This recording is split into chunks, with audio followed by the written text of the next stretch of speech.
Hi guys, welcome back to the channel, and today I'm going to talk about the game, The Pedestrian.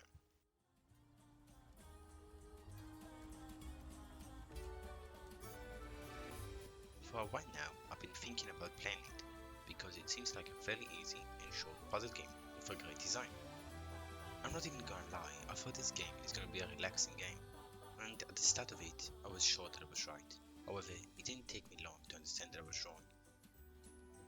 First of all, before we are going to talk about the cons and pros and my experience, The Pedestrian is a side-scrolling puzzle platform game, developed and published by American studio Skocam Arts LLC. The player is playing as a stick man, or as a stick woman, whose main goal is to find a way out of each puzzle. You can do that by using different mechanics, like at the start, connecting doors, pulling levers, and as you're gonna progress in the game, those mechanics are gonna get more complex. The puzzles are set on cards, papers, signs. Some of them are movable, some of them are not, and you can use them to solve the puzzles. It takes about 3 to 5 hours to complete the game. I'm not including all the secret puzzles, and the price is about $20 on Steam, or for free if you got the Xbox Game Pass. If you don't have the Game Pass, I would personally recommend to wait until there is a discount and save a little bit of money. And if you do have the Game Pass, but want to play the game on PC, and there is a fucking error sign when you are trying to install the Game Pass, try to find someone who knows what he's doing with computers, and not do like me, and try to find a solution on the internet that would eventually delete everything on your computer. Don't laugh at me, mistakes happen. Maybe even more than once because I tried to restore everything I was able to, but then I accidentally did it again, and my father came to help me and he restored everything. Well, let's just come back to the video. When I first started playing this game, I could have sensed that the game is very minimalistic. I mean, the puzzles are little generic 2D cards. If that means black and white cards, green and white bar signs. There is no obstacle that looks weird, and in gorgeous view. Neither a character is look like a generic stick character. And I mean by that he looks exactly like the restroom male character. You may think it's a bad thing. However, the addition of the beautiful background, the rest of the world in 3D, really add to the depth of the game and the story. It makes it seem like we're not just moving from puzzle to puzzle, but rather moving to a different location. If that means going down the elevator, or entering the sewer, or even taking a train to a different city. And if you thought that the idea behind every puzzle is gonna be minimalistic too, you are wrong. Like I said before, the game adds a new creative concept. A new mechanic to the game every couple of puzzles, so the game is not gonna be boring or repetitive. For example, you can paint a card to save the progress on that card when you are resetting the whole puzzle. Well, it's really hard to explain it, so I'm just gonna roll the clip that showed that concept.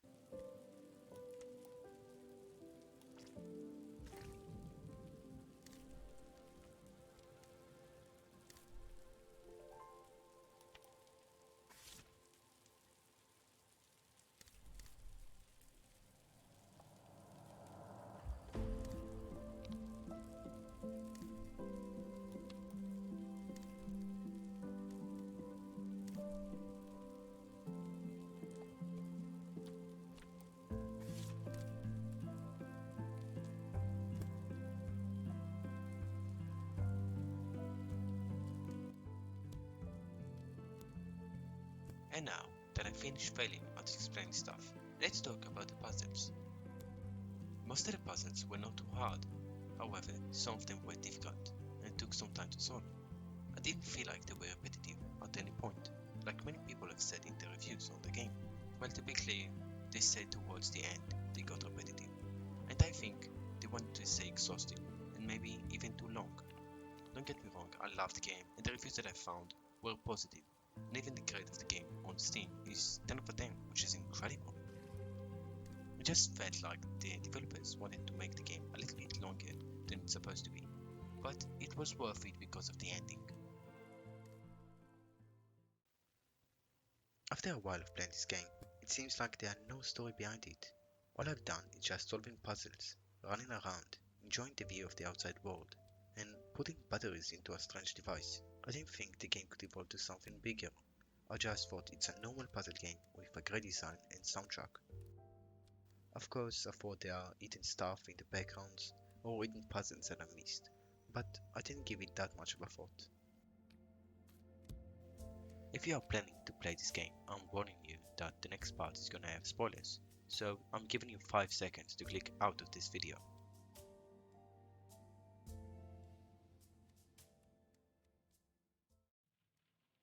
So, after I finished a really long puzzle, I got to an elevator.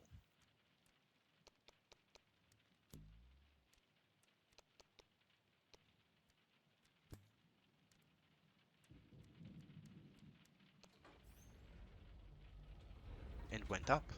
Nothing seemed strange.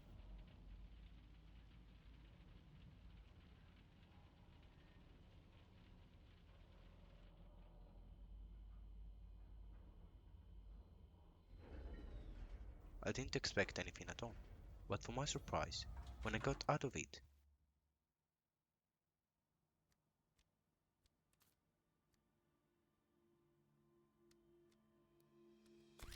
it turns out the device that had been putting batteries in it was a controller. The game all of a sudden became a 3D game and not 2D. Now, we can switch character between a human, let's call him Steve, who is controlling the device and living in the real world, and we can switch to the stickman, who is inside of that device.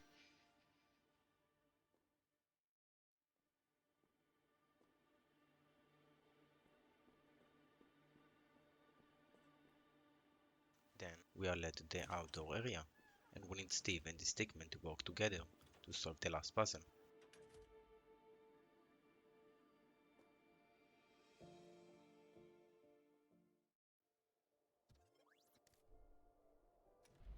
The device allows stickmen to have the ability to change reality. For instance, when the stickman is connecting those doors, he is actually making bridges for Steve to pass.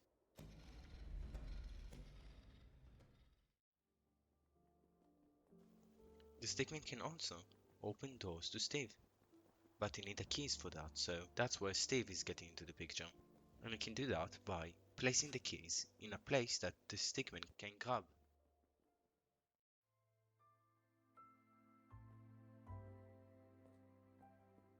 Steve and the stickman are able to solve the puzzle, which led them to open a locked door and enter the building. After that, they got into the final puzzle. This puzzle is different from the others. It might be short, but if you look closely, there is no end to it. And when the stickman opened the door, nothing actually happened. At least, not in the puzzle.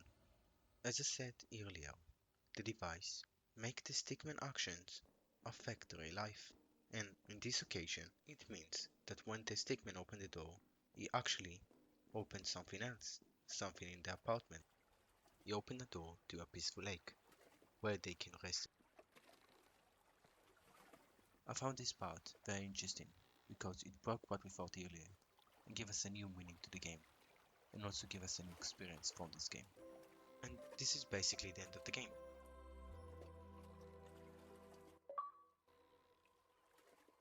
Now you're probably wondering what the ending means because it's kinda unclear.